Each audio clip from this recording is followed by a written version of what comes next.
Hi అండి. నేను మీ డాక్టర్ కావ్య, జనరల్ ఫిజిషియన్.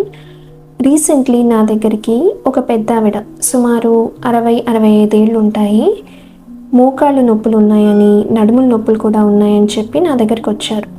ఈవిడకి వేరే ట్రీట్మెంట్తో పాటు నేను కాల్షియం సప్లిమెంట్స్ కూడా రాసిచ్చాను. కానీ తనేమో నాకు ఇంతకుముందు కిడ్నీ స్టోన్స్ ఉండేవి, కాల్షియం టాబ్లెట్స్ కానీ కాల్షియం ఉన్న ఫుడ్ ఏది తీసుకోవద్దని చెప్పారు అని నాతో చెప్పారు. ఇది ఎంతవరకు నిజం? సో మనకి వయసైన వాళ్ళకి, సుమారు 50 ఏళ్ళు దాటిన ఆడవాళ్ళకి యూజువల్గా మెనోపాజ్ అనేది వస్తుంది. ఈ మెనోపాజ్లో హార్మోన్ చేంజెస్ వల్ల ఎముకలు అనేవి మెత్తబడుతూ వస్తాయి. మనకి కొత్త ఎముక అనేది ఉత్పత్తి అవ్వాలి అని అంటే కాల్షియం అనేది ఖచ్చితంగా ఉండాలన్నమాట. ఇటువంటి వాళ్ళు కొంత మోతాదులో కాల్షియం సప్లిమెంట్స్ తీసుకోవడంలో ఎటువంటి తప్పు లేదు.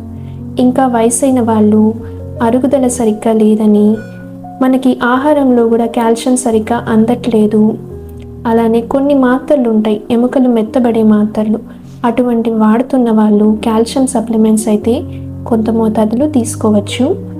అలానే ఆహారంతో వచ్చే కాల్షియం వల్ల కిడ్నీ స్టోన్స్ అనేవి రావు. ఇది మనకి స్టడీస్లో కూడా ప్రూవ్ అయింది. కాబట్టి మీరు ఆ భయాలేమీ లేకుండా కాల్షియం ఉన్న ఫుడ్ తీసుకోవచ్చు. అలానే కొంతవరకు డాక్టర్ అడ్వైస్ ప్రకారం కాల్షియం సప్లిమెంట్స్ కూడా తీసుకోవచ్చు. Thank you.